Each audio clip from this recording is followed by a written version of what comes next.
Баршаңызға сәлем, менің каналыма қош келдіңіздер. Бүгін сіздерге жүзім жапырағынан жасалған тамақ жасауды көрсететін боламын.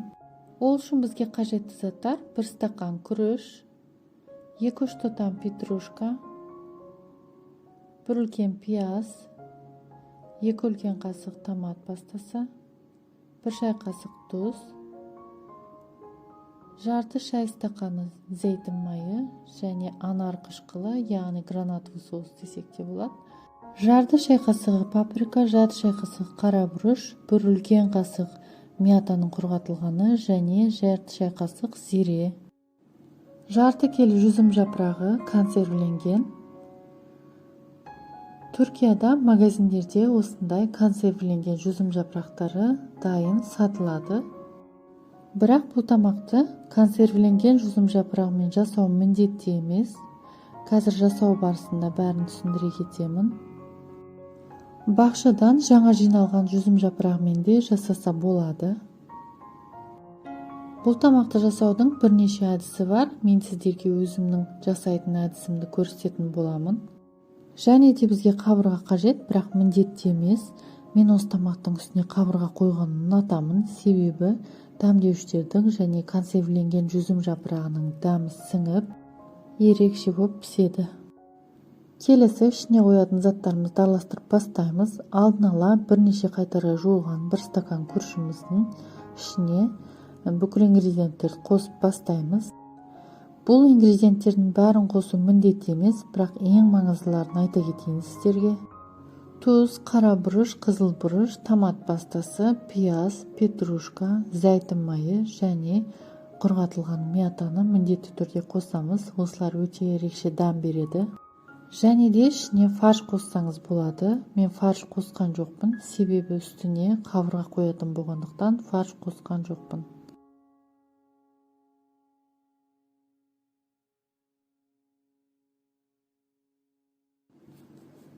Ең соңғы пиязды да қосамыз және жақсылап бәрін араластырамыз.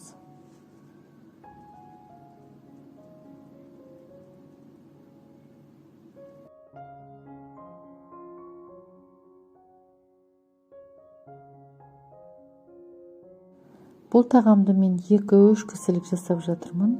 Егер сіз 2 немесе одан көп кісіге жасайтын болсаңыз, ішіндегі ингредиенттерін көбейтсеңіз болады.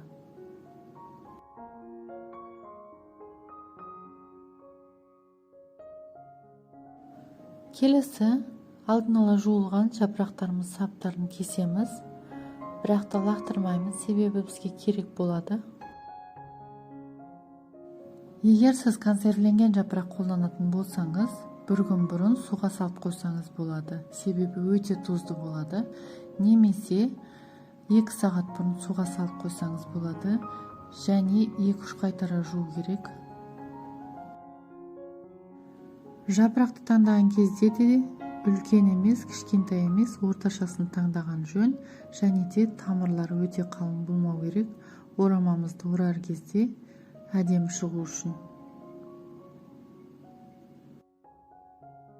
Кесілген жапырақтың саптарын пісіретін табамыздың түбіне орналастырамыз. Жақсы пісу үшін және де түбі тиіп тұрмас үшін.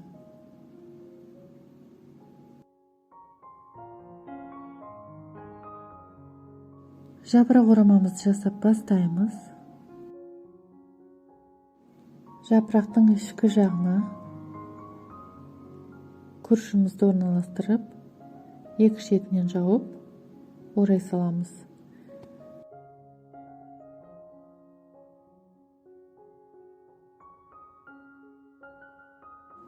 Жапырақ орамамыз кішкентай саусағымызда өте жіңішке болу керек. Бірақ та бұл сіздің қандай жапырақ таңдағаныңызға байланысты. Менің жапырақтарым ірілеу болғандықтан жапырақ орамам ірілеу болады. Негізі орташа жапырақ таңдаған дұрыс.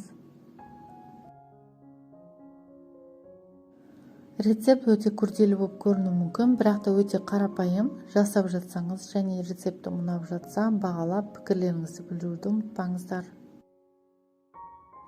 Жапырақ ораманың ішіне қоятын ингредиенттерді алдын ала қуырып алуға да болады. Егер тез піскенін қаласаңыз, қуыру, қуырмау сіздің қалауыңызда.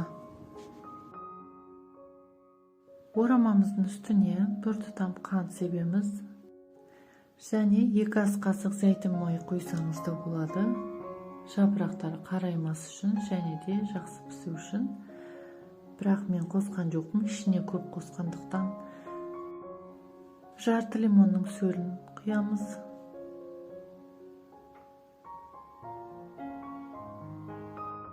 Үстіне домалақтап кесілген лимонды орналастырамыз. Және 1,5 стакан ыстық су құямыз. Су үстінен асып кетпеу керек. Көз мөлшерімен қойсаңыз да болады.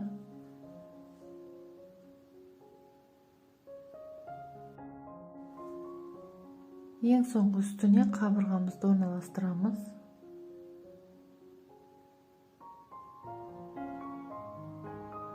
Қабырғаны қаласаңыз төмен қаратып орналастырсаңыз болады. Лимонның және жапырақтың дәмі сіңу үшін осылай орналастырғанымыз жөн.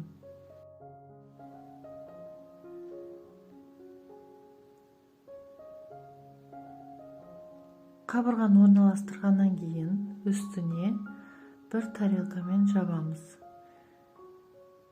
Көтеріліп кетпес үшін тарелкамен жауып қойған дұрыс. Қақпағын жауып пісіреміз. Қайнағаннан кейін астын қысып 45 минут пісіреміз. 35-40 минут өткеннен кейін жеп көрсеңіз болады. Күріштер жұмсарғанша пісіреміз. Осымен біздің қабырғалы жапырақ орамамыз дайын. Менің рецептіммен жасап жатқан болсаңыз, немесе рецептім ұнап жатса, видеомды бағалап, пікір білдіріп, каналыма жазуды ұмытып кетпеңіздер.